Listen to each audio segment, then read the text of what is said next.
welcome to YouTube channel বন্ধুসকল বহুত দিন পিছত ভিডিওটো বনাবলৈ পাই সুখী হৈছোঁ আৰু আপোনাক মই কৈছোঁ গেট 3 গেট 4 ভেকেন্সিৰ পৰীক্ষাটো কেতিয়া অসম পুলিচৰ পৰীক্ষাটো অসম পুলিচৰ ফিজিকেল কেতিয়া গেট 3 গেট 4 ভেকেন্সিৰ পৰীক্ষা কেতিয়া হ'ব আৰু অসম চৰকাৰ যেটো 2 লাখ 3 লাখ 5 লাখ কৈ টকা যেটো ব্যৱসায় বাণিজ্য কৰাৰ বাবে দিয়া হ'ব অসম চৰকাৰ ফালৰ পৰা এটো ইন্টাৰভিউ এটা হাতান্তে ট্ৰেইনিংৰ নিচিনা অনুষ্ঠিত হ'ব হেটো কিমান তাৰিখৰ পৰা অনুষ্ঠিত হ'ব তিনিটা আপডেট একেলগে আপোনাক মই দিবলৈ বিচাৰিছোঁ এই ভিডিওৰ জৰিয়তে বহুত দিন ধৰি কোনো ধৰণৰ ভিডিও আপলোড কৰিব পৰা নাই তাৰ বাবে ক্ষমা প্ৰাৰ্থী আৰু আজিৰ পৰা ৰেগুলাৰ ভিডিও পাব সকলোক মই অনুৰোধ জনাই দিম চেনেলটো সাবস্ক্ৰাইব কৰি দিব লাইক এটা কৰি দিব অসম চৰকাৰ কেন্দ্ৰীয় চৰকাৰ সকলো আপডেট অসমৰ যিকোনো আপডেট হওক জব ৰিলেটেড ডেমোলেটেজৰ হওক গেট 3 গেট 4 ভেকেন্সিৰ ওপৰতে হওক অসমৰ মুখ্যমন্ত্ৰী ডাঙৰীয়া মই এটা মিটিঙত আছিল অসমৰ মুখ্যমন্ত্ৰী ডাঙৰীয়া সিএমৰ মিটিঙত হাতন্তে নিজে উল্লেখ কৰিছে অসম চৰকাৰ চাকৰিৰ ওপৰত হাতন্তে সেইখন মিটিঙত মই নিজে হাতন্তে যোৱা 4 দিন আগতে মই ভিডিওটো আপলোড কৰিছো যদি সোনা যদি চাই লব পাৰে হেতু ভিডিওৰ সাধাৰণতে হেকত মই লগাই দিছো ভিডিওটো প্ৰথমত লগাই দিয়া নাই ভিডিওটোৰ হেকত লগাই দিছো বন্ধুসকল বহুতে ফুল নাচালে গম নাপাব বন্ধুসকল হেতু ভিডিওত মই নিজে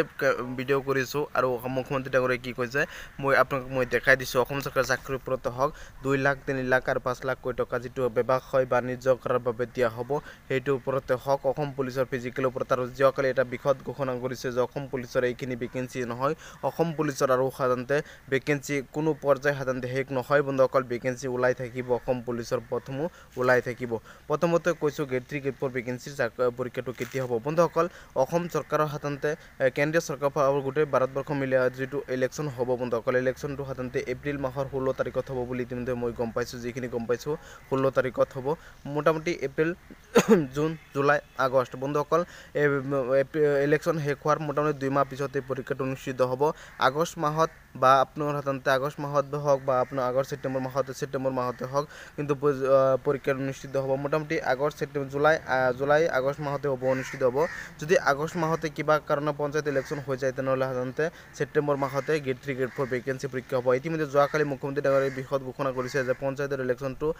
আগষ্ট মাহত অনুষ্ঠিত হ'ব মোটামুটি সাধাৰণতে ছেপ্টেম্বৰ মাহত ধৰক আপোনাৰ গেট 3 গেট 4 পৰীক্ষা হ'ব সকলো পৰীক্ষা ভাগ অনুষ্ঠিত হ'ব আপোনালোকে প্ৰিপাৰেচন কৰক বহুত দিন সময় পাইছে বন্ধুসকল ডাঙৰ এটা সময় পাইছে 7 মাহ 8 মাহ সময় পাইছে বন্ধুসকল প্ৰিপাৰেচন কৰক মই কেইদিনমান বেলেগ অলপমান হাতনে ব্যস্ত থকাৰ বাবে কোনো ধৰণৰ প্ৰিপাৰেচন কৰিব পৰা নাই আৰু মই ভাবি আছো বহুত হাতনে মোৰ হাতনে ক্ষতি হৈ আছে আৰু মই অতি সোনকালে হাতনে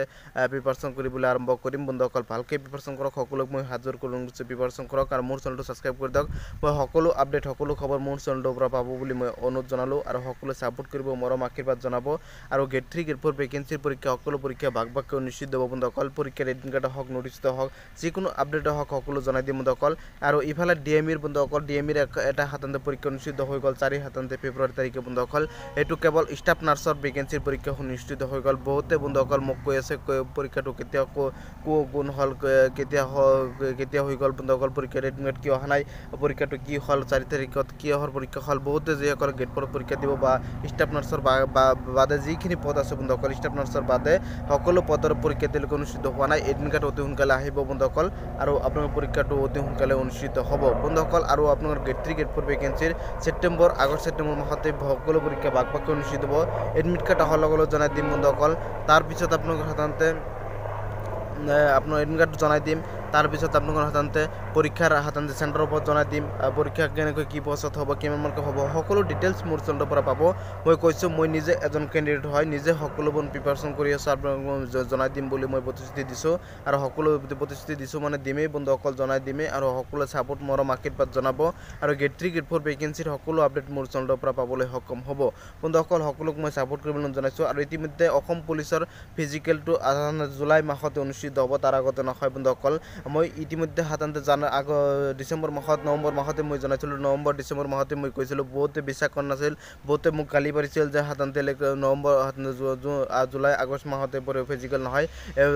ফিজিকেলটো জানুৱাৰী মাহতে হ'ব বহুতে মোক কৈছিল যে ফিজিকেলটো ডিসেম্বৰ মাহত হ'ব ফিজিকেলটো জানুৱাৰী মাহত হ'ব ফিজিকেলটো ফেব্ৰুৱাৰী মাহত হ'ব বন্ধুসকল মই যিবোৰ আপডেট দিওঁ বন্ধুসকল এটা ফেক আপডেট কেতিয়াও নিদিওঁ বন্ধুসকল আৰু মই অলপমান বুজি কিনে হে আপডেট দিওঁ বন্ধুসকল আপোনালোকক মই ফেক আপডেট দি কিবা লাভ আছে নেকি বন্ধুসকল মই ইমান দিন ভিডিঅ' দিয়া নাই বন্ধুসকল মই টকাৰ বাবে ভিডিঅ' নবনাওঁ বন্ধুসকল আপোনালোকৰ ছাপোৰ্ট মোৰ আশীৰ্বাদৰ বাবেহে মই ভিডিঅ' বনাওঁ বা ভিডিঅ' বনাওঁ মই নিজে কেণ্ডিডেট হয় নিজে প্ৰিপাৰেশ্যন কৰোঁ আৰু মোক ছাপোৰ্ট কৰাৰ বাবে মই ভিডিঅ'সমূহ বনাওঁ বন্ধুসকল বেলেগ একো নাই বন্ধুসকল সকলো ছাপোৰ্ট কৰিছে ইমান মৰম আশীৰ্বাদ জনাইছে বন্ধুসকল সেইবাবেহে ভিডিঅ'সমূহ মই বনাওঁ বন্ধুসকল সকলো ছাপোৰ্ট মৰম আশীৰ্বাদ জনাব আৰু অসম পুলিচৰ ফিজিকেলটো জুলাইৰ আগত নহয় মই ডিচেম্বৰ মাহতে জনাইছিলোঁ বহুতে মোক বিশ্বাস কৰা নাছিল বহুতে মোক গালিও পাৰিছিল সেইবাবে আপোনালোকে নিজে প্ৰমাণ পালে